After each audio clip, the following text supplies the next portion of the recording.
y el día de hoy mis compañeros Camila, Constanza, Ramsés y yo les hablaremos acerca de los textos funcionales, su estructura y su función. Comencemos hablando sobre el español.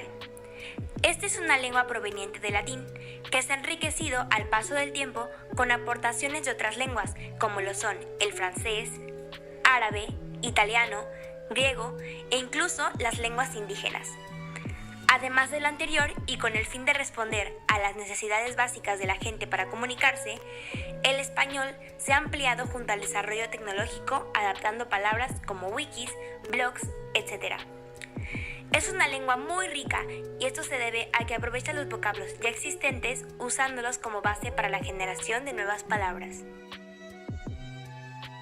Para comprender el funcionamiento de nuestra lengua es necesario conocer los elementos que conforman una palabra. La morfología es la parte de la lingüística que estudia la estructura y formación de las palabras por medio de sus elementos llamados morfemas. Un morfema es una unidad mínima con significado que forma una palabra.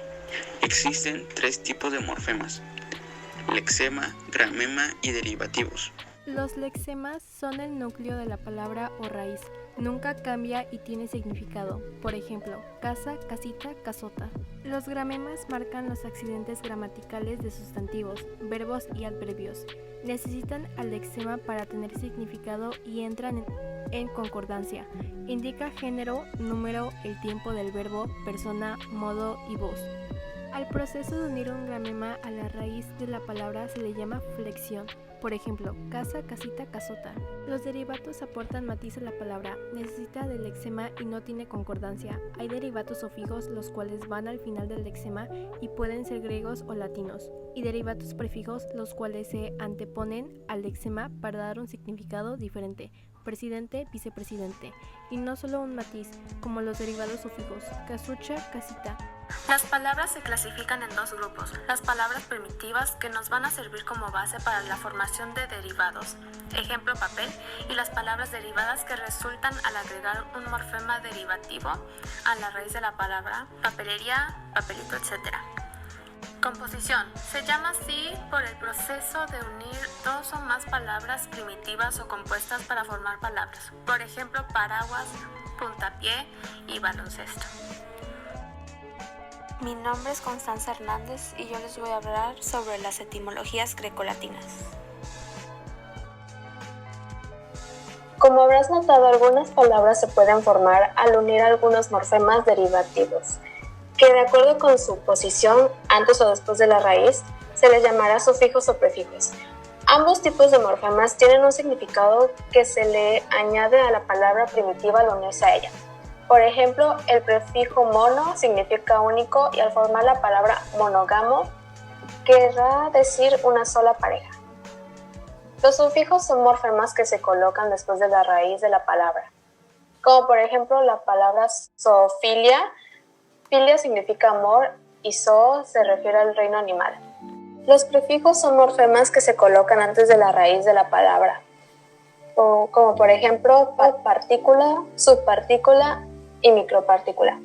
Los prefijos se caracterizan por no ir acentuados, es decir, son átonos y no cambian el carácter gramatical a pesar de cambiar el significado de la palabra raíz.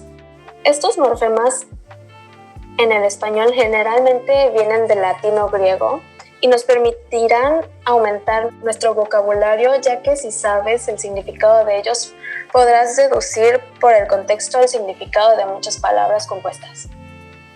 Polisemia significa pluralidad del significado o signos lingüísticos. Por ejemplo, banco de sentar, banco de crédito y banco de arena.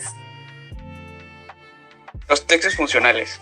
Los textos que se dirigen al receptor del mensaje de forma directa, clara y concreta.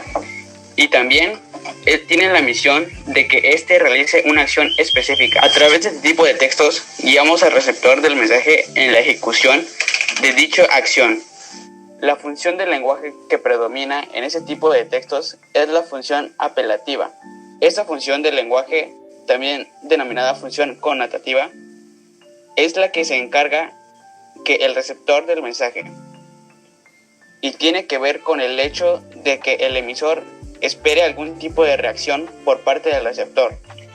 Características. Las características de los textos funcionales son títulos, subtítulos, numeraciones, recursos gráficos, vocabulario y que cumplan una función específica. Los tipos de textos funcionales son textos periodísticos. Los textos periodísticos cumplen 3 funciones: informar, formar y entretener.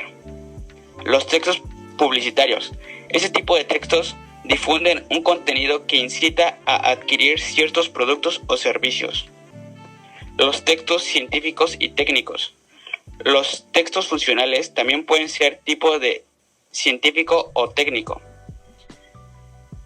Se trata de textos objetivos, verificables y claros.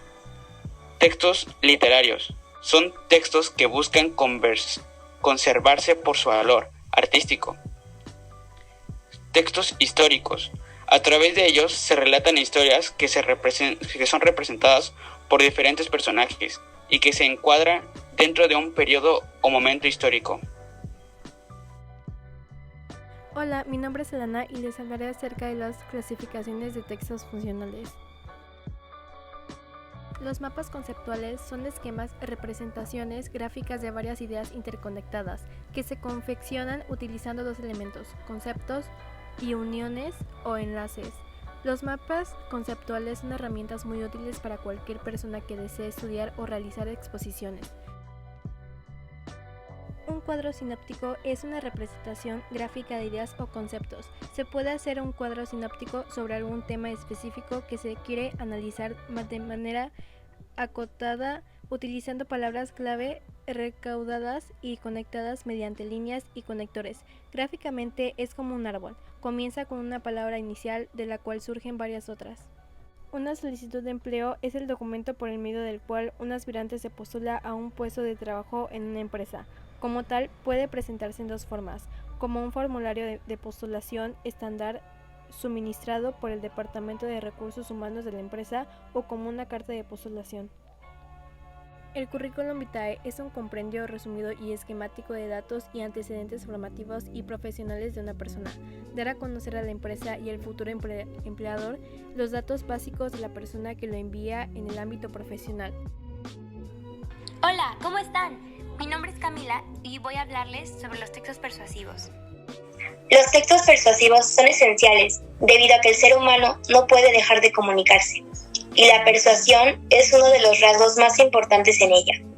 La ponemos en práctica desde la infancia, cuando un niño persuade a su mamá para comprarle un dulce. Este tipo de persuasión se diferencia de los textos persuasivos en cuanto a la formalidad y planeación con que se defiende un punto de vista sobre un tema controversial o para lograr tener más seguidores para una determinada causa. Tomando en cuenta los elementos que participan en el proceso de la comunicación, podemos ver que en los textos persuasivos, el emisor será el autor del texto. El canal es el medio por donde viajará el mensaje y puede ser escrito, artículo de opinión, discurso político, etc. u oral. El receptor es quien recibe el mensaje, la audiencia o el lector. El mensaje es el conjunto de señales, signos o símbolos que son objeto de una comunicación. El contexto es el entorno lingüístico del cual depende el sentido y el valor de una palabra, realidad extratextual. Y por último, el código. Corresponde al sistema de signos y reglas que permite formular y comprender un mensaje. Ahora, los objetivos de los textos persuasivos son informar, enterar o dar noticia de algo, opinar, discutir sobre las razones, probabilidades o conjeturas referentes a la verdad o certeza de algo, persuadir, inducir, mover, obligar a alguien con razones a crear o hacer algo, y convencer, incitar, mover con razones a alguien a hacer algo o mudar de dictamen o comportamiento. Los textos persuasivos podemos dividirlos en 2, textos continuos, como el artículo de opinión y el discurso político, utilizan la argumentación como estrategia para convencer al receptor de algo y llevarlo a una determinada acción, por ejemplo, ir a votar. Y textos discontinuos, como la publicidad, propaganda, o caricatura política. Maneja la estructura silogística y antitética por medio de imágenes, elementos lingüísticos, eslóganes, diálogos, narradores, etc. y elementos paralingüísticos. Hipérbola, figura retórica que sirve para aumentar o disminuir excesivamente las cualidades del producto o servicio del que se habla. Ahora ya sabes más sobre la comunicación y lo importante que es.